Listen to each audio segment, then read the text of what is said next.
Auspicia Argentina con Salud. Facultad de Medicina, Fundación Barcelona.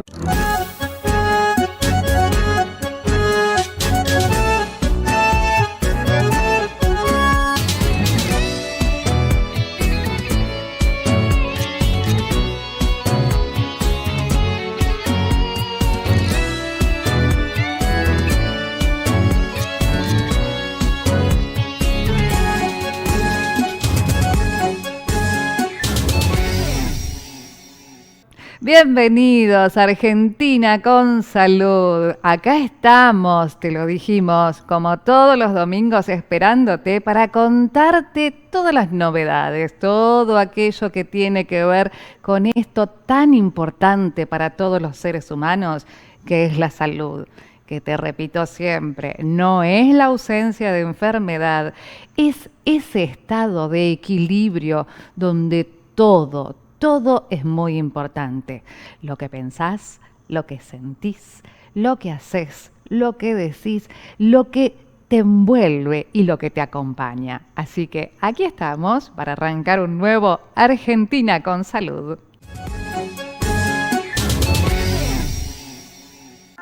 Recibimos en Argentina con Salud a la doctora Marisa Cés, médica ginecóloga y clínica egresada de la Universidad de Buenos Aires.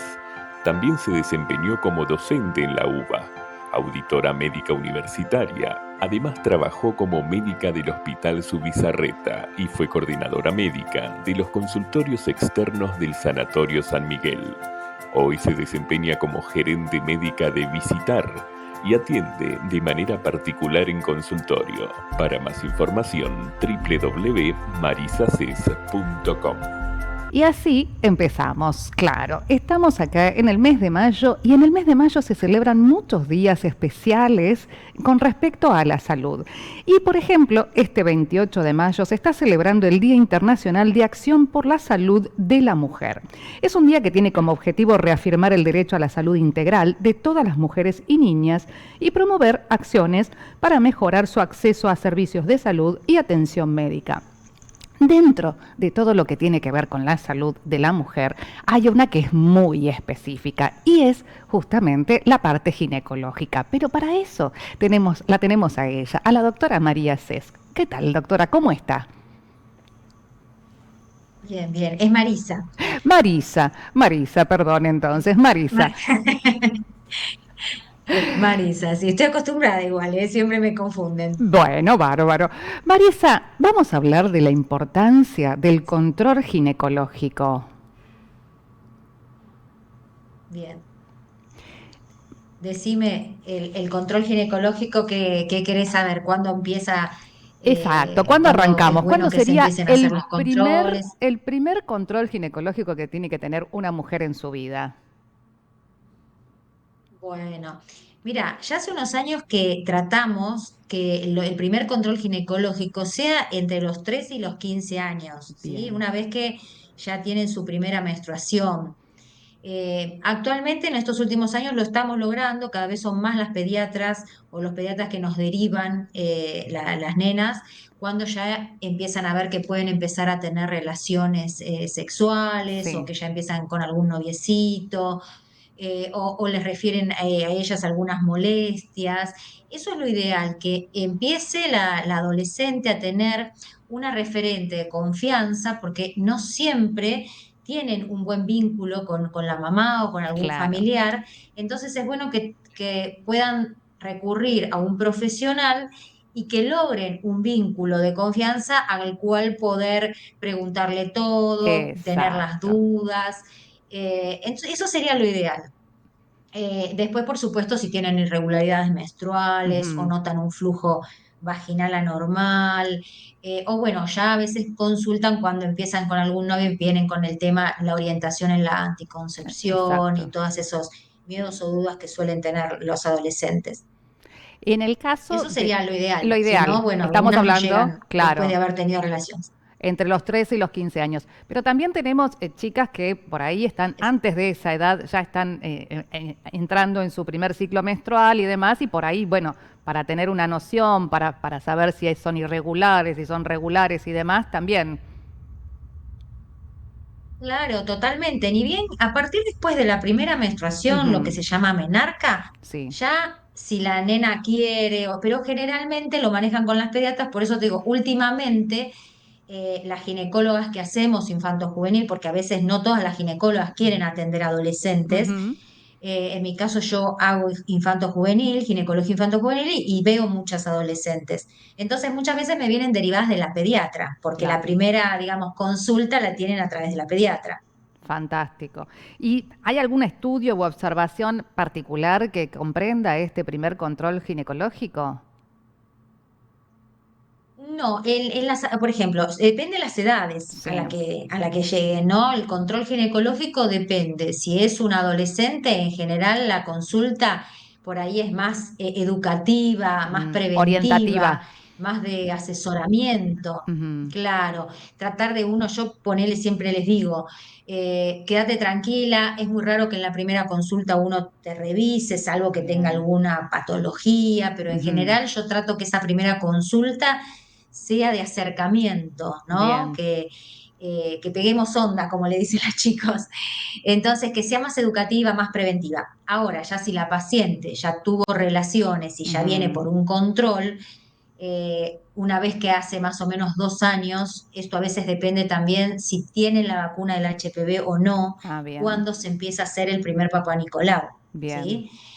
Si uno evalúa que puede haber riesgos de HPV o no, Ujú, en general, para hacerte así una generalidad en las pacientes jóvenes, el control es Papá Nicolau, colposcopía, ujú. ecografía mamaria y transvaginal. Transvaginal, ¿Sí? bien. Eso es a grandes rasgos. Después se va adaptando a cada caso. Ya después de los 40 o los 50, depende del caso, se agrega la mamografía. Antes la hacíamos a todas las mujeres mayores de 40. Hoy se trata de hacer a partir de los 50, salvo que hayas antecedentes de cáncer de Ah, mama o alguna patología que el profesional piense que hay que hacerle una mamografía antes, ¿sí? O apareció bien. algo en la ecografía mamaria. Y después también se incorpora la densitometría en pacientes Ujú, posmenopáusicas o pacientes menopáusicas temprano, donde ujú. uno puede evaluar que haya un riesgo de osteoporosis. Entonces ahí se agrega la densitometría. Perfecto. Y en el caso de que haya así antecedentes justamente genéticos o hereditarios de alguna patología en especial que sea ginecológica, ¿solamente es con el tema de la mamografía o también en el caso de que haya algún antecedente de algún cáncer de útero, de ovario y demás, se hace una prevención anterior? No, si hay cáncer de útero, siempre, o sea, siempre la ecografía mamaria y la transvaginal, Sí. eso está siempre. Ujú. Lo que se agrega la Se mamografía, o sea, agrega eso yo, solo. las ecografías yo las pido de rutina como screening para Ujú. tengan o no antecedentes. Bien, perfecto. ¿Y cuáles serían los síntomas o los signos que uno tendría que tener, a ver, en cuenta de cosas anormales, ya sean en las diferentes etapas, en la primera etapa, en la etapa fértil o reproductiva, en la etapa de un embarazo o posparto y luego en la etapa menopáusica? Bueno, en las nenas, Ujú, inclusive a veces antes de la primera menstruación, es el flujo con mal olor, el bien, picazón, el sangrado vaginal o por supuesto una sospecha de algún abuso sexual. sí. Cuando ya tienen la menstruación, lo mismo, el flujo de mal olor Ujú, o un color verde o amarillo intenso, el prurito vaginal, bien. las irregularidades menstruales o que no les venga por mucho tiempo, si la Ujú, ausencia les vino y después no les viene por mucho tiempo, aunque a veces sí. puede ser normal, siempre es bueno consultarlo. Ujú, Y ya en la mujer más grande generalmente también son alteraciones en la menstruación, ujú. dolor o molestia en las relaciones sexuales, siempre la presencia obviamente del flujo de mal olor, que es la causa más frecuente Más de frecuente. consulta, el flujo maloliento, mucha cantidad. Y después en cualquier mujer, la aparición de algún nódulo o bulto que ya se haya palpado en las mamas, Ujú, ¿sí? O dolor pélvico intenso, dolor ujú. en las relaciones, perdón, en las menstruaciones, cuando Muy una intenso. paciente no tuvo nunca dolor durante las menstruaciones. Ujú, Si aparece el dolor, ahí es importante también consultarlo e investigar por qué pasa eso. bien. Bárbaro. Y en el caso de la menopausia, ¿algún síntoma muy particular que sea de que pueda alterar o tener alguna proyección de algo que no sea normal? En el caso de que haya dejado de menstruar y Ujú. después de 12 meses o 18 meses aparece un sangrado, Sí, eso es muy, muy importante que consulten a la bien, brevedad, ¿sí? bien, Porque en la menopausia ese sangrado puede hablar de alguna patología maligna a nivel del claro. endometrio, que es la parte que está adentro del útero, que Ujú, es algo frecuente en las pacientes posmenopáusicas. Y también el tema de las mamas, la aparición de algún nódulo o algo. Y generalmente las pacientes menopáusicas también consultan, tanto menopáusicas como perimenopáusicas, cuando están ujú, ahí con esos ciclos irregulares, por calores, ausencia del deseo sí, sexual, dolores de cabeza, alteraciones del ánimo, ujú. muchas ganas de llorar y todos esos síntomas que en muchas mujeres, no en todas, pero en muchas trae aparejada la perimenopausia o la menopausia. Sí, y algo fundamental también o importante que a veces se confunde, ¿no? En el tema de la perimenopausia o en la menopausia también, el tema este de que se cree que ya está listo, como por momentos no, los ciclos son irregulares, tampoco, no hay que tener un cuidado anticonceptivo. Claro, bueno, sí, eso también, a veces cuando empiezan estas irregularidades, si bien la posibilidad de embarazo obviamente disminuye porque los óvulos no Ujú, son los mismos y todo, no quiere decir que no pueda quedar embarazada. Entonces eso siempre hay que consultarlo con el profesional, se pueden hacer estudios, análisis de sangre, dosajes hormonales y bien. también una asesoría en una anticoncepción, que hoy hay anticonceptivos que se pueden usar hasta 50 años, hay Ujú, anticonceptivos sin estrógenos, o sea, y también para los síntomas hay cosas que sin ser hormonales, bien. hay cosas naturales que se pueden usar, que no les hacen mal para otra cosa, porque muchas veces las mujeres en esa edad no consultan y aguantan esos síntomas por miedo, no, Ujú. no quiero tomar hormonas, no quiero engordar. Claro, Bueno, el y hoy hay famoso muchas cosas mito, para eso, muchas. exacto, el famoso mito o el miedo a la hormona, al tratamiento hormonal, y pero entonces después me voy a Exacto. desequilibrar y me van a pasar cosas raras. Exacto. Exacto, así es. Hoy por hoy eso está muy avanzado, hay muchas opciones, la que Ujú, quiere tomar hormonas, la que quiere algo natural. bien, Y como yo, la parte que yo siempre les digo, es una etapa más, no quiere decir ni que sos vieja, ni que tal te cual. van a pasar un montón de cosas, porque algunos dicen, no, quiero que me siga viniendo porque me va a pasar. No, no, no te va a pasar nada, o sea, todo lo podemos controlar y hay solución para todo. Perfecto, sí. A ver, hay muchos mitos que uno tiene que ir derribando a medida que va pasando el tiempo, sobre todo, más en la parte ginecológica. Sí, Desde la primera menstruación sí, y hasta la menopausia, creo que es un periodo donde hay tantos mitos, hay tantas cosas que nos han dicho y que después terminábamos asustadas. Desde cuando éramos exacto. chicos y nos Que decían, da para otra charla, mira, da para otra charla eso. exactamente. Desde que no te podías bañar cuando te venía la menstruación hasta no sé Eh, qué cantidad de cosas, bueno, exacto, pero bueno, me encanta, así exacto, que exacto. Por eso eso tenés que organizar. Sí, nos va a quedar pendiente. Todo esto lo vamos a hablar en otra, la vamos a invitar para que nos pueda charlar y nos pueda contar todos estos mitos que dale. tenemos que ir derribando, porque de verdad muchos patrones Sí, preimpuestos que la medicina ha avanzado tanto y creo que el concepto de la sí, ginecología mucho sí. más. Y además, ¿sabes qué sí, que es importante en el tema de estos mitos? Que hay profesionales que todavía lo siguen Sí, diciendo. Entonces, exacto. que a un adolescente le agarra un profesional por ahí que le dice esas cosas y bueno, entonces también siempre hablamos en los congresos esto, la importancia de la actualización del profesional Exacto. y de que no siga transmitiendo esos mitos que quedaron en la historia ya, o sea, ya fue. Perfecto. Así que bueno, queda abierta la invitación para una próxima entrevista para poder seguir hablando de todo esto. Dale, Un placer, Marisa. Muchas dale, gracias cómo por no. acompañarnos. Igualmente, dale, un beso. Gracias. Seguimos con más Argentina con salud. Gracias a vos. Recibimos en Argentina con Salud a la doctora Ángela Nakab, médica especialista en pediatría y adolescencia, con una maestría en familia, salud, derecho y educación, consultora en crianza, jefa del Hospital de Día Hospital Elizalde, secretaria de la Subcomisión de Medios y Comunicación de la Sociedad Argentina de Pediatría, coordinadora de Crianza y Salud. Para más información, consultar sus redes @angelanacap.pediatra. Te dije que estábamos en mayo, ya estamos en pleno otoño y que empezaron los fríos. Y empiezan los fríos y empiezan ahí a dar vuelta los síntomas, las enfermedades. Pero no tanto las nuestras, que es las que nos preocupan un poco, pero cuando más nos preocupamos es cuando les toca a ellos, a los chicos. Pero bueno, sabes que te traje la especialista, como siempre. Hola, Ángela, ¿cómo estás? Hola, ¿cómo estás? ¿Cómo va todo?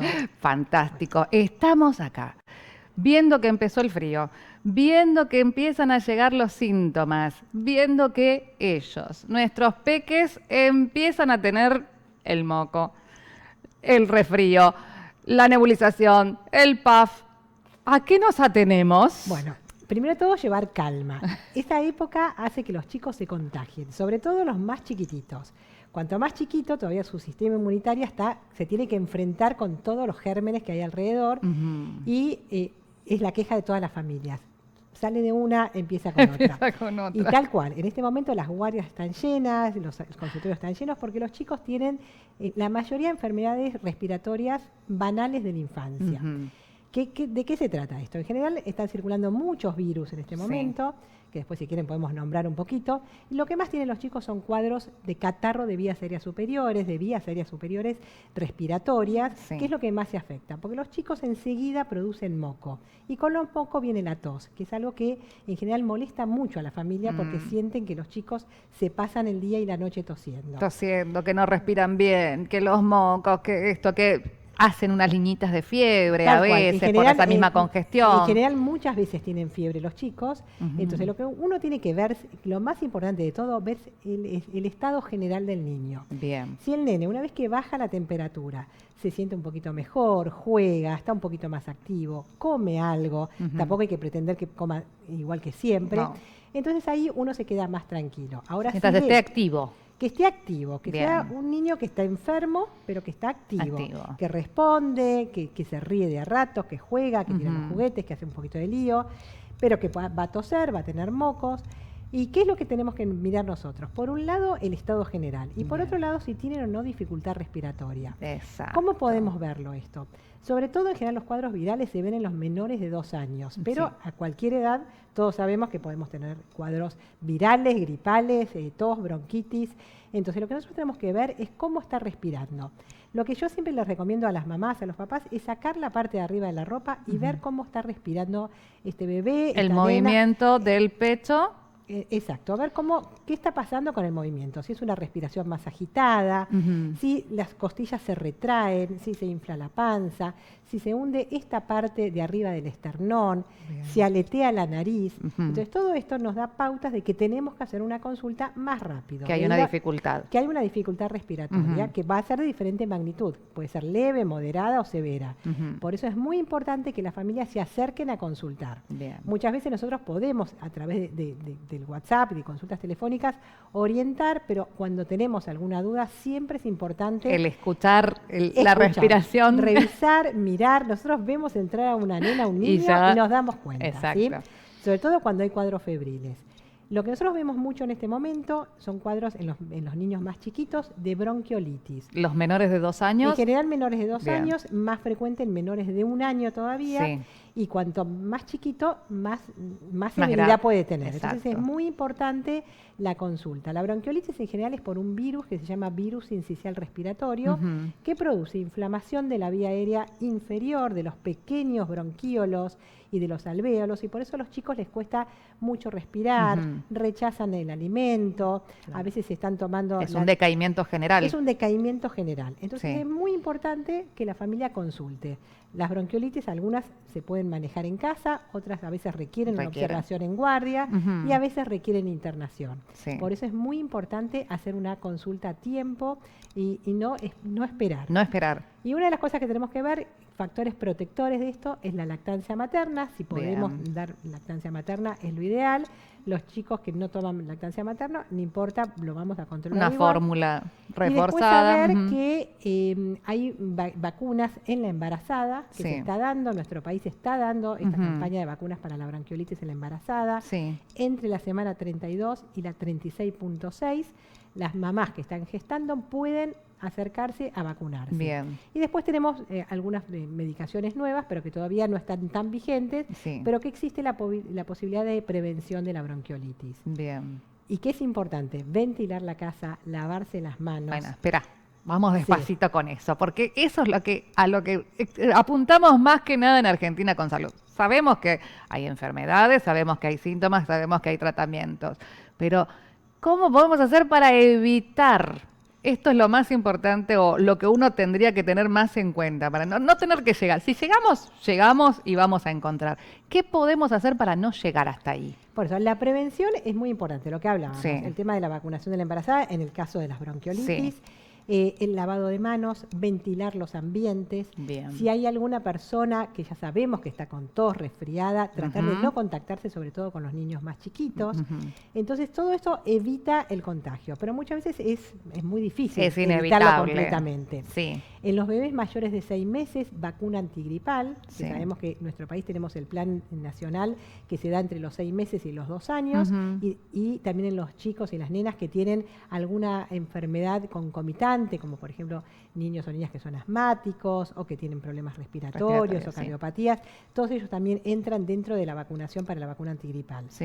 Otros virus no tenemos maneras de prevenir más que evitar el contacto. Bien. Por eso saber si no mandar a los chicos enfermos al jardín, claro, esas cosas de a la escuela. Si está con fiebre, no, dejarlo en casa. Yo sé que es un problema, que bueno, que hay que organizarse y todo, pero bueno, ese tipo de cosas es importante tenerlo en cuenta. Por eso, siempre saber que si los chicos tienen fiebre, tienen que estar 24 horas sin fiebre para volver a clase. Exacto. Y que se sientan bien, no solamente no estar con fiebre. Hay chicos que no se sienten bien, entonces necesitan un tiempo más de aislamiento, estar en casa tranquilos. Bien.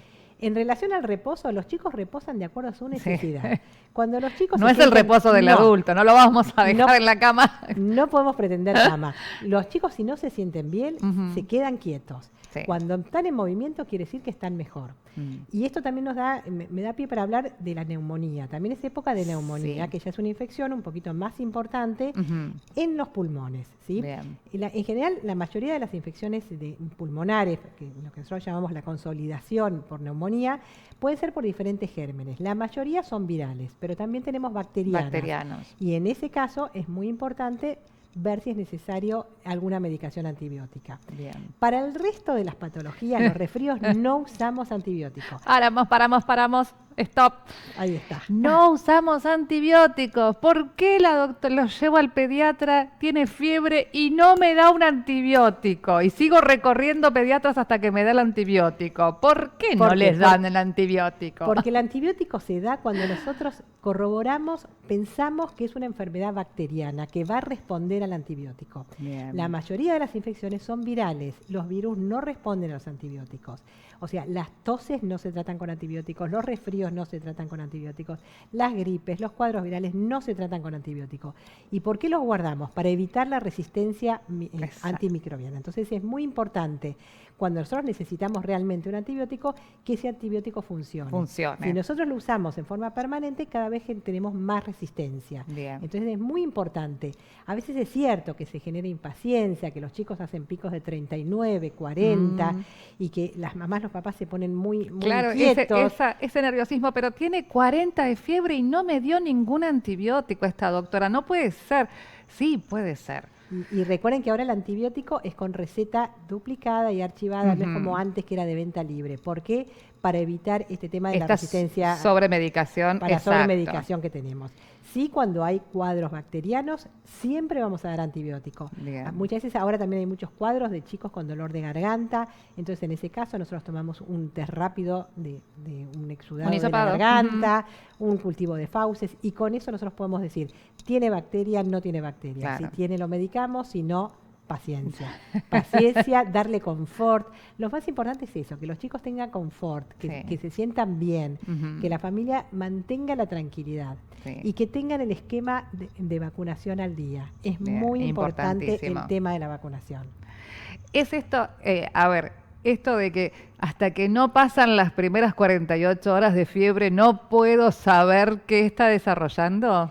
A veces sí, a veces no. Bien. Hay cuadros que son muy rápidos y que de pronto en 6, 8 horas se desencadena el cuadro y hay que consultar rápidamente. Y son claros los síntomas como para poder determinar de qué estamos hablando. Por eso, los signos de alerta siempre es muy importante. Cuando uno ve, aunque haya pasado 3 horas, pero que el niño está totalmente tirado, que no quiere hacer nada, que se duerme en todo momento o que está muy irritable, que la fiebre es muy resistente y no baja. Sí. Si aparecen manchitas rojas en la piel, Bien. no hay que esperar y hay que irse a un centro de salud, a una guardia donde nosotros podamos atender a esa persona, porque es muy importante, cuanto antes mejor. La detección temprana. La detección precoz, sobre todo porque hay otros cuadros. La mayoría de los cuadros son cuadros leves, habituales de la infancia, pero siempre hay cuadros un poquito más severos. Por Sí. eso hay internaciones, terapias intensivas. Y eso lo tiene que ver, siempre la intuición de la familia es muy importante. Es muy importante. Cuando la madre dice, no lo veo bien, eso nosotros Hay que le damos llevarlo. mucho valor. La palabra de la mamá, del papá, para nosotros es muy importante. Exacto. ¿Sí? A veces se asustan de más, pero no importa. Siempre es mejor consultar a quedarse en casa. Cuando uno lo revisa y lo ve que está bien, uno se queda con más tranquilidad. De cualquier manera, los cuadros son cambiantes. De pronto Sí. un niño puede empezar con un resfrío y después hacer otro cuadro. Bien. Que no son resfríos mal curados, sino que es la evolución del virus que va infectando diferentes partes. Es este paso de las 48 horas que arrancó como un resfrío común y luego se desencadenó en otra cosa. Tal cual. Es muy importante, por eso estar alerta. Y nosotros siempre les decimos, yo lo estoy viendo ahora. Hay que ver qué pasa como esta mañana, Exacto. si cambió el cuadro, si aumentó la dificultad respiratoria, si aparece brote en la piel. También ahora estamos viendo otro tipo de cuadros, como por ejemplo la enfermedad mano-pie-boca, que estamos viendo un montón, que es un cuadro donde aparecen pequeñas ampollitas, vesículas alrededor de la boca, en las palmas de las manos, en la planta de los Sí. pies. A veces se extiende, que es por un Coxsackie virus. Es una enfermedad viral Sí. muy común. Ya las mamás y los papás la conocen porque se empieza a pasar la información. Empezó hace un tiempo, digamos, prudencial. A ver, uno que tiene por ahí hijos más grandes es cuando te dicen la enfermedad manos, pie, boca, y vos decís, esto no estaba en mi época, pero sí existe, apareció, y bueno, hay que Existe. ir viendo de Hoy qué se justamente trata. una mamá me manda una foto y le digo, está empezando una mano, pie, boca. ¿Sí? En general es una enfermedad que se autolimita sola. Algunos chicos están incómodos porque esas ampollitas pueden estar Claro. dentro de la boca y pueden molestar, pero después se va mejorando. Son cuadros más leves en la infancia. También hay otros cuadros donde los chicos, sobre todo los bebés, el primer año de vida, que tienen 2, 3 días de fiebre, que no le encontramos nada, no tienen moco, no tienen manchas en la piel, no tienen dolor de oídos, no tienen Digamos dolor que de es una adaptación del cuerpo al nuevo medio en donde se está Tal cual, tal cual. desarrollando. Y también después hay chicos que se brotan todos. Entonces ahí Sí. tenemos el exantema súbito. Por eso es muy importante hacer la consulta, ¿sí? Tenemos muchas vías de consulta y muchos centros de salud. Es cierto que a veces hay mucha espera, Sí. pero es muy importante que las familias se acerquen a hacer los controles en el caso que se considere necesario. Sí, también tenemos, o sea, como diferentes etapas. Creo que desde el nacimiento hasta los 2 años es donde más corremos, digamos, porque justamente como se están equilibrando, como se están adaptando al nuevo medio, digamos que el sistema inmunológico de la criatura y demás es como que está haciendo una especie de adaptación. Después entre los 2 y los 6 que viene la otra época en donde se empiezan a mover solos y demás, y después de los 6 cuando empieza la escolarización y es como que atacamos con la otra rama de... Tal cual, hay diferentes etapas. Los chicos, los primeros 2 años es cuanto más se enferman, Ujú. ¿sí? En general, siempre nosotros les aclaramos que vive enfermo. En realidad, los resfríos tienen un periodo de contagio de incubación muy corto. Muy corto. Entonces, se mejora el resfrío 6 horas y se vuelven a contagiar otro. Entonces, por eso los chicos permanentemente pueden tener mocos, pueden tener Ujú. tos, pueden tener disfonía cuando hacen laringitis, Sí. o sea, todo eso puede pasar. A medida que los chicos van creciendo, van mejorando, pero siempre algún niño queda, por ejemplo, con tendencia a tener broncoespasmo, que Claro. es la contracción de los bronquios. Entonces esos chicos nosotros los tenemos que ver, les podemos dar algún tipo de medicación preventiva, tenemos que cuidar el entorno, el tipo de la alimentación, cuanto más saludable mejor, la Exacto. actividad física.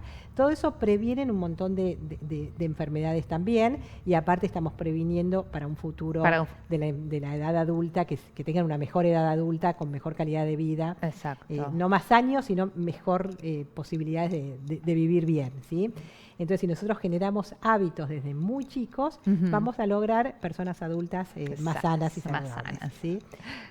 En el caso de, por ejemplo, algo que es muy estacional, las rinitis alérgicas. Que Todo un tema. es todo un tema, porque, a ver, con experiencia personal de empezar a los 2 años y luego en el ciclo de la adolescencia se han retirado y han pasado o pueden continuar. Sí. Estamos en una época, en otoño y en primavera, es época de alergias. Claro. Hay muchos alergenos en el ambiente que generan, una de las cosas es la rinitis alérgica, que en general lo que nosotros tenemos que saber es que aparecen brotes. Por eso nosotros vemos que a veces los primeros años de vida los chicos tienen rinitis, después mejoran, después pueden volver de acuerdo Sí. al entorno, a la cantidad, si hay alfombras en la casa, si hay peluches. O sea, eso puede pasar. Nosotros lo que consideramos es que hay un terreno atópico, un terreno alérgico, que en general vemos que hay herencia. Sí. Nosotros preguntamos y la Alguien mamá, la en mamá la a veces tuvo familia. rinitis o tuvo temas en la piel, Claro. o tuvo asma. Entonces, en general, a medida que las personas vamos creciendo, va disminuyendo, pero no siempre. No. Y los que somos alérgicos lo vamos padeciendo con el tiempo. Tenemos muchos recursos, cada vez hay más, se estudia mucho más Sí. desde el punto de vista de los alergenos ambientales, de los alergenos alimenticios, o sea, tenemos un montón de recursos para ayudar, pero tenemos que saber que a veces es resistente, que a veces no es tan fácil, podemos tratarlos, pero vuelve. Por eso hay que explicar a las familias que esto va a tener épocas, que va a estar mejor y épocas que va a tener alguna recaída. Que incluso muchas veces la parte emocional también hace su juego en esto. Somos un todo, ¿sí? Somos un todo. Sí, las emociones influyen en todo, incluso en las enfermedades infecciosas. Cuando uno inmunológicamente está con una cuestión emocional, Sí. bajan un poquito las defensas y uno se puede contagiar. O sea, No es como decían las abuelas, te tomó el tiempo y se enferma solo No. para que le des bolilla. No. Es cierto que la mamá y el papá se ocupan mucho más cuando los chicos están enfermos, pero la idea es que uno no malcría a los chicos, sino que Sí. cuanto más afecto, más vínculo, Más contención. más vínculo amoroso y de apego, ayuda al crecimiento saludable de un niño en la crianza. Cada vez hablamos más de lo que tiene que ver con la crianza respetuosa, Exacto. que es acompañar a los chicos en su desarrollo de manera de lo más afectivamente posible, pensando qué es lo que necesitan. Por supuesto que para las mamás y los papás muchas veces hay momentos de descontrol, Sí. es difícil, criar es muy intenso, Es una tarea ardua. una tarea muy ardua, que siempre es bueno sentirse acompañado, que Sí. haya una red de contención Ujú. que tenga que ver con las abuelas, con los abuelos, con los tíos, con las amigas. Es decir, tratamos de que las familias no críen solos y Sí. que pidan ayuda. Exacto. Y sobre todo cuando hay algún tema que esté interrumpiendo a veces el tema de la crianza. Bien. Cuando hay algún tipo de enfermedad, cuando hay infecciones o cuando hay algún tipo de discapacidad, es muy importante en la Bien. crianza ser respetuosos, afectivos, que circule el amor dentro de la familia. Y si a veces hay dificultades familiares, bueno, tratar de llevarlo adelante con la contención de la red externa. Tal cual. Porque somos, como decías, un todo, justamente. Y los chicos es como que están siempre más receptivos o más alerta de todo lo que están pasando. Como dices, los chicos son esponjitas, absorben todo lo que está alrededor. Y es tan importante no solamente el acompañamiento profesional en la parte física, sí, a ver, lo escuchó, tiene silbido, no tiene silbido, bueno, lo escuchá, tiene silbido. Bueno, a ver, mamá, ¿qué estuvo pasando en casa? Tal cual. Y también lo que es muy importante que nosotros como pediatras hablemos con los chicos, no solo con la Bien, mamá y no el papá. solo con la mamá. En general, yo hace un rato vengo del consultorio y vi algunos chicos, le digo, ¿vos cómo te sentís? ¿Qué es lo que te pasa? ¿Te duele algo? hay algo que te preocupa, porque la verdad que los chicos pueden conversar tranquilamente. A veces nosotros tenemos como referente solamente a las personas adultas y es muy importante que los chicos digan lo que sienten. Bien. Posiblemente en menores de 2 años cueste más porque todavía no tienen el lenguaje totalmente adquirido, pero en general con los gestos los chicos nos están mostrando lo que sienten y darle valor a esos sentimientos, a las sensaciones, a si aparece dolor, si necesitan estar más pegados, porque en general la mamá me dice, es como, me está pegadísimo, es una garrapata, y sí, cuando uno no se siente bien necesita ser recibido en el abrazo de otro. Entonces es muy importante que nosotros tengamos en cuenta la opinión, la mirada de los chicos, y si son adolescentes, por supuesto que tenemos que tenerlo muy en cuenta lo que sienten, ¿sí? Sobre todo porque los chicos, los adolescentes también se enferman. En este momento vemos un montón de chicos con cuadros virales, que no se sienten bien, con cuadros febriles, que se pierden reuniones, se pierden cumpleaños, entonces la empiezan a pasar mal, no quieren hablar con las personas adultas. Entonces es muy importante que nosotros podamos entrar de una manera muy respetuosa, manteniendo la privacidad sobre todo de los chicos y las chicas adolescentes, para que nos puedan confiar en las personas adultas. Tenemos que generar confianza. Es la mejor manera de poder tratar, no solamente de ver qué le pasa físicamente, sino de poder tratar de dónde está apareciendo esta carencia o este huequito por donde se filtró la enfermedad y apareció. Tal cual. Y no minimizar los síntomas. Obviamente. ¿sí? Eso es muy importante. Obviamente. Una pregunta que creo que a todos nos ha pasado y nos hemos preguntado alguna vez, porque cada vez que vamos a una guardia nos dicen la diferencia entre la faringitis y la laringitis. Bueno, por favor. No hace falta que las familias sepan los nombres técnicos, pero la faringe es la parte de atrás de la garganta. Es lo que nosotros también llamamos angina, también amigdalitis cuando tenemos las amígdalas, que es la infección de esa zona, de la garganta, que es lo que cuando nosotros tragamos nos duele, donde puede haber placas, sobre todo cuando es alguna angina bacteriana o algún tipo de virus que genera placas, no solamente las bacterias generan placas. Lo que nosotros buscamos en estos casos, que hacemos el hisopado para ver si encontramos algo que se llama estreptococo, que es muy importante que nosotros lo encontremos y lo tratemos. Ahí sí es antibiótico sí o sí, por más que desaparezcan los síntomas. Porque a veces las familias nos dicen, pero ya se le pasó, se le fue la fiebre, sí, pero es muy importante que nosotros tratemos cuando sea necesario tratar. La laringitis es la inflamación de la laringe, que es donde nosotros tenemos las cuerdas vocales. Donde pasa el aire. Donde pasa el aire. Entonces, cuando se inflama la laringe, nosotros lo que vemos es una tos mucho más ronca, tos de foca o de perro. Es una tos que las madres me dicen, es una tos fea. Es una tos muy metálica, muchas veces los chicos aparecen en medio de la noche con esa tos. Y que a veces sienten que les está faltando el aire y que asusta mucho. Muchas veces empiezan antes con un resfrío, con un catarro de vías aéreas superiores, con difonía o afonía, que es la pérdida total de la voz. Entonces a nosotros nos da la posibilidad de saber que tiene que ver con la laringe. Ese dolor de garganta no es de un lado o es del otro. En el caso de la laringitis, muchas veces cuando es de noche es importante ayudar a los chicos, porque a veces se sienten que les falta el aire y se asustan. Podemos con el aire frío, a veces salir a la calle en aire frío desinflama la vía aérea. A veces también el vapor, cuando uno tiene vapor en la ducha, o abrir la puerta del freezer, son todas estas cuestiones caseras que uno puede hacer para desinflamar. Cuando esto no mejora, nosotros tenemos el recurso de antiinflamatorios, que siempre es con indicación médica. Hay chicos que tienen la laringe como su órgano blanco, que siempre hacen laringitis. Entonces nosotros, la familia ya lo conocen, ya saben cómo manejarse, pero siempre es importante que consulten, por más que conozcan el procedimiento, siempre consultar. Pero es muy importante saber que hay diferencia entre angina, que el famoso dolor de garganta puede ser de un lado o del otro. Por eso siempre la confusión. Y que los dos se pueden tratar, se pueden dar analgésicos para poder calmar el dolor. Y que siempre es importante consultar para que nosotros podamos dar la recomendación necesaria para ese cuadro en particular. Es un placer, Ángela, porque la verdad es que nos va sacando de todas esas dudas y esas cosas que uno queda en la nebulosa siempre, sobre todo cuando estamos con los chicos, que nos provoca tanta angustia y tanta cosa, ver que a un chiquito o tiene fiebre o llora o no se siente bien, eso es bastante lo más terrible que nos pasa. Sin duda, la fiebre es un síntoma, un signo para nosotros también que angustia, ¿sí? Pero tenemos que tener en claro que es un mecanismo de defensa. El organismo está subiendo la temperatura para poder combatir a los gérmenes. ¿sí? Repararse de alguna manera. Y muchas veces la fiebre es de cuadros banales y otras veces muestra algo más importante. Por eso es importante que las familias aprendan cuáles son los signos de alerta. Bien. Ahora tenemos muchos medios de comunicación, cada vez hay Sí. más información. No atosigarse tampoco con tanta información. Sí.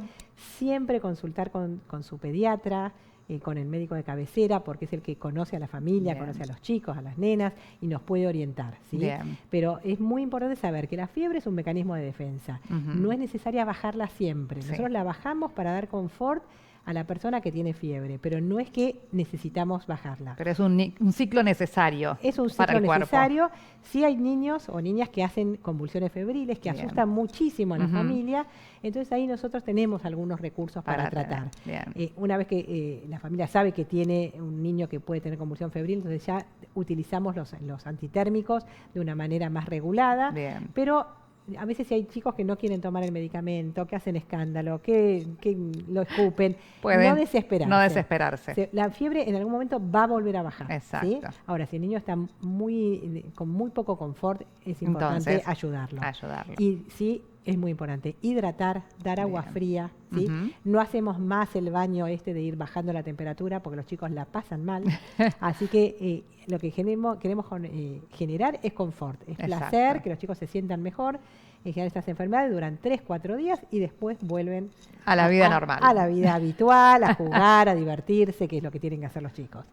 Un verdadero placer, Ángela, pero no te voy a dejar ir sin que me digas, que me conteste la pregunta fundamental de Argentina con Salud. ¿Qué es la salud para vos? La salud para mí es todo, es todo. Es globalmente pensar en las emociones, en los sentimientos, en cómo uno se siente físicamente, en sentirse bien con su cuerpo, Ujú. en sentirse bien con la comunidad en que se mueve, en lo social, en las interacciones sociales, en los vínculos personales, en el vínculo de apego. Todo eso es la salud. Cualquier cosa que falla, tenemos un desequilibrio. Exacto. Entonces es muy importante. Por un lado, uno dice, está enfermo físicamente. El tener un problema físico altera las emociones, produce Ujú. tristeza, produce ansiedad. Entonces nosotros tenemos que acompañar en el todo. La escucha cura, la palabra cura. Cura. Entonces, El mimo. bueno, el mimo, el abrazo, El abrazo. libera endorfinas, liberan dopamina. Entonces todo lo que tenga que ver con el contacto personal. Nosotros Ujú. sabemos ahora que hay algo que se llama medicina del estilo de vida. Bien.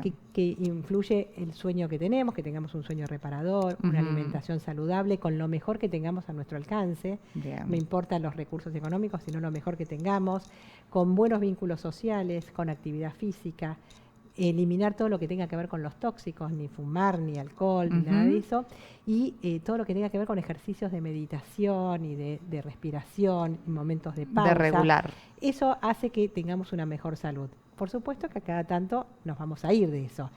Las personas tenemos cuerpo, tenemos mente y podemos vernos afectados. Pero si nosotros como profesionales de la salud cuidamos todo, nos vamos a ayudar. Yo siempre digo que la salud de las personas es demasiado amplia para ser vista solamente por Desde médicos. un lugar. ¿sí? Exacto. O sea, es muy importante el área psi, el área de la música, el área del arte, Ujú. de pensar en ponerse en el lugar del otro, de la Bien. empatía. Eso va a ayudar muchísimo a que la gente viva mejor, más feliz y se trata mejor. Porque nos tenemos que tratar bien, eso es muy importante. Muchísimas gracias. No, al contrario, un abrazo a la audiencia. Una excelente experiencia. Pero seguimos, ¿eh? Seguimos porque tenemos mucho más de Argentina con Salud, ¿eh? Recibimos en Argentina con Salud a la licenciada Vanina Peralta.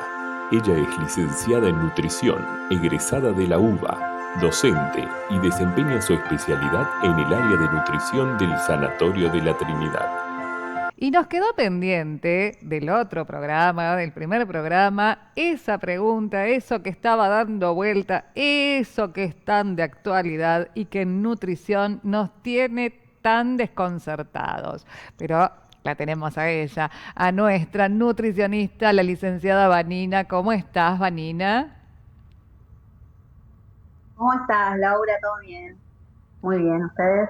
Muy bien, pero no te vamos a dejar descansar hasta que nos digas, por favor, ¿qué hacemos con la dieta por ayuno intermitente? ¿Qué es esto?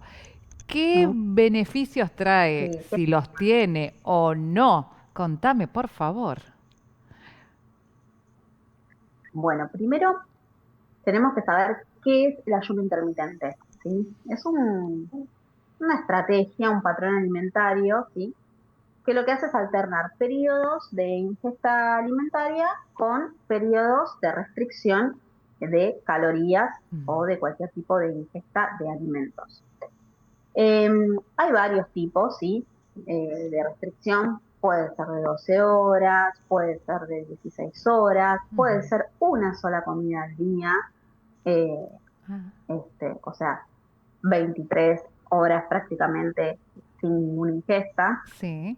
Y lo que hay que saber de esto es que tiene sus beneficios, como por ejemplo nivelar la sensibilidad a la insulina, equilibrarla, Ujú. nivelar los niveles de azúcar en sangre, em, todo lo que son los marcadores metabólicos, sí se van a equilibrar y lo va a mejorar mucho, pero también tiene sus desventajas. Ajá. Y todo el mundo no puede realizar este tipo de ayuno, ¿sí? Primero, obviamente, siempre tiene que ser consultado un profesional porque hay muchas patologías, ¿sí? Gente que tiene patologías que no puede hacer este tipo de ayuno. Por ejemplo, personas con diabetes, Ujú. personas que tienen algún tipo de problema con la presión, em, obviamente pacientes oncológicos, Sí. niños, embarazadas, lactantes, no pueden realizar este tipo de ayuno porque también tiene sus desventajas, ¿sí? Y lo que más me preocupa como profesional de la salud es que mucha gente lo utiliza para una pérdida de peso, como una estrategia de Ah, pérdida de peso. importantísimo. Y en realidad, con el problema de, sí, sí, sí, cuando hay un problema de sobrepeso o obesidad, se debería tratar más integralmente, ¿sí? Ujú. Eh, eh, con una intervención multifactorial, porque con una pérdida de peso, con un ayuno, no vamos a solucionar el problema de base de un sobrepeso o una obesidad. Digamos, no porque no coma Así que significa que bueno, voy a bajar de peso.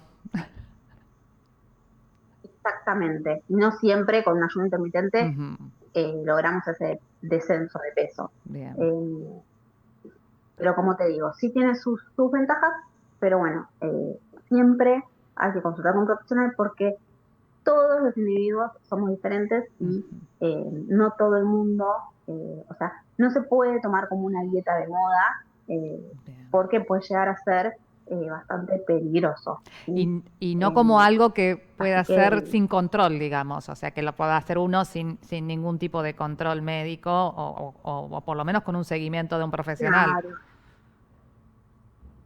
Y además, si uno quiere incurrir en este tipo de ayunos, se debería de hacer gradualmente, además de, obviamente, siempre Ujú. estar controlado con un profesional. Gradualmente, porque tal vez hay gente que empieza de golpe, después Mm. tienen hipoglucemia, trastornos de sueño, Claro. trastornos de ansiedad. Y Puede otro producir tema que cosas preocupa mucho, graves. exactamente, sí, sí, sí, si no está bien controlado y la persona, bueno, eh, está con un profesional que está bien Ujú. indicado, ¿sí? Eh, o sea, que sería correcto la indicación, porque en el Sí. caso de una anemia, en el caso de una hipertensión, en el caso de una diabetes, no estaría correcto realizar Ujú. este tipo de ayuno. Otro tema que preocupa mucho es el tema de trastorno de la conducta alimentaria. ¿Por Mm. qué? Sucede que eh, este tipo de ayunos, este tipo de restricción de la ingesta calórica, hay muchas personas que terminan con un trastorno de la alimentación. Entonces, por eso también hay que tener mucho cuidado con este tipo Sí. de ayunos porque eh, puede promover a trastornos de la conducta. Ujú. Eso es también otro tema que preocupa y por eso tiene que estar eh, bien controlado, ¿sí? Vigilado, exacto. Porque además, a ver, otra de las cosas que sería para decirlo más básicamente. Es como si yo también me voy a poner a hacer un ayuno. Estoy 16 horas sin comer, pero después en el resto de las 8 horas Sí, como mal, o lo que sería llamado comer mal. O sea, ingiero grasas, ingiero distintas cosas, o sea, cosas que no son saludables, no, o tengo una alimentación muy limitada, no consumo frutas, verduras o cereales, y entonces tampoco tiene mucho sentido este ayuno que estoy haciendo de 16 horas, ¿o no? exactamente, tal cual lo decís, tal cual lo decís. Obviamente que tengo que tener una alimentación rica en proteína, en grasas Ujú. saludables, en fibras, eh, hacer actividad física, tener un buen descanso. Es un combo, ¿sí? Eh, por eso, bueno, siempre digamos que hay que eh, ver un todo, ¿no? Y no solamente hacer un ayuno por hacerlo, porque está de moda o porque me lo dijo la Sí. vecina, eh, porque, Como bueno, antes a hacíamos veces la dieta las de la cosas se luna o hacen la mal. dieta de algo que salía en alguna revista, ahora, digamos, como en redes se promociona el ayuno, vamos todos con el ayuno. Exactamente, sí, sí, sí. Y como vos decís, obviamente tener una alimentación saludable, este, eh, con Tal alimentos cual, reales, tal con cual. frutas, verduras, proteínas de alta calidad, eh, porque si no, bueno, obviamente que no tendría No sentido. tiene sentido. O sea, porque si estoy cuidando de no comer determinadas cosas, también tengo que cuidar qué es lo que estoy comiendo. Creo que esa es la base fundamental de nuestra nutrición.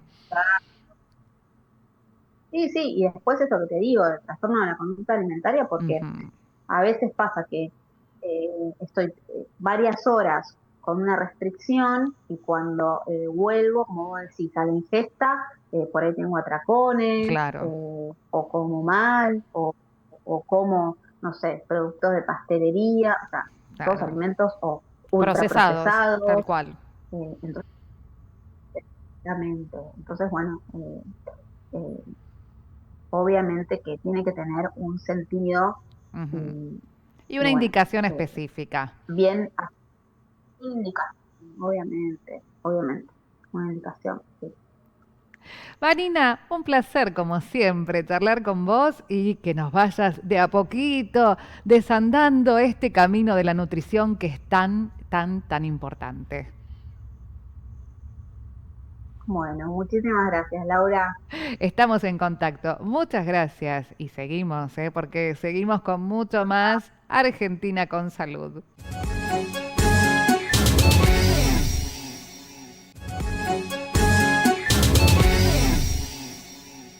Y estamos en el rinconcito del programa que más me gusta, sí, el rinconcito de Argentina con salud solidaria. Porque ser solidario es una forma de vida y hay quienes dedican su vida a ser solidarios. Y no son superhéroes, son gente común, como vos, como yo, que simplemente buscan la manera de ayudar al otro siempre. Te lo muestro con estas imágenes, porque hoy te quiero contar de ellos, de la gente del servicio de hemoterapia del Hospital Santoyani de la ciudad de Buenos Aires. Además de hacer la labor sanitaria para la cual se han formado, ellos se dedican a transmitir la importancia de la donación de sangre, porque la donación, de manera voluntaria, es imprescindible para garantizar la disponibilidad de sangre segura en el momento y el lugar en que se precise. Ellos pretenden que la sangre espere al paciente y no el paciente a la sangre. Y eso se puede lograr a través de la donación voluntaria y habitual. Hay pacientes que requieren transfusiones diarias de sangre y otros de plaquetas. ¿Sabías que en 10 minutos podés ayudar a 3 vidas? La donación habitual de sangre es un proceso que solo requiere 10 minutos y de esa muestra se separan sus 3 componentes: plasma, glóbulos rojos y plaquetas. También existe la donación de plaquetas por aféresis, que si bien lleva un poco más de tiempo, equivale a 12 donaciones de sangre convencionales. Ambas son necesarias y muy, pero muy importantes. ¿Querés ayudar y no sabés cómo? Convertite en donante voluntario. Para donar sangre tenés que tener entre 18 y 65 años, pesar más de 50 kilos, desayunar normalmente y sentirte bien. Para ser donante de plaquetas debes cumplir con los mismos criterios que para donar sangre y además tener buenos accesos venosos y no tomar analgésicos 3 días antes de la donación. Y si querés ser donante de médula ósea, debes tener entre 18 y 40 años, donar sangre, más una muestra para análisis genéticos y completar un formulario del INCUCAI que incluye tu consentimiento. Vos decidís la forma en la que querés regalar vida. Difundir es tan importante como donar. Si más personas se enteran de la importancia de la donación, más vamos a hacer. No importa para quién, importa para qué. Nunca subestimes tu habilidad de salvar vidas. Tu donación puede mejorar vidas. Tu ayuda puede marcar la diferencia. Tu difusión contagia solidaridad. Forma parte del grupo de donantes voluntarios del Hospital Santo Yani. Hace de la donación un hábito en tu vida. ¿Viste? Otro programa pasó así de rápido, porque es tanto lo que tenemos para compartir y es tanto lo que nos urge saber y querer contarte, que así de rápido, como las cosas buenas, pasa así este programa. Pero yo te voy a pedir, por favor, que no te olvides de seguirnos en todas las redes. Acordate, @ArgentinaConSalud. Ahí nos vas a encontrar y vas a ver pedacitos de cada programa, todas las notas de interés, todo lo vas a encontrar ahí, como por supuesto también en el www.argentinaconsalud.com. Allí está incluso la guía de profesionales que nos acompañan y que tenemos para recomendarte. ¿Qué más te puedo decir? Que claro, que te vuelvas a conectar con nosotros el próximo domingo a las 20 horas, aquí por supuesto. ¿En dónde va a ser si no en Canal 22 Web? Y te recuerdo, por favor, no te olvides cuidarte, prestarte atención a lo que te pasa y a lo que pasa en tu entorno. Ese es el primer paso para la salud. Gracias. Auspicia Argentina con Salud. Facultad de Medicina, Fundación Barcelona.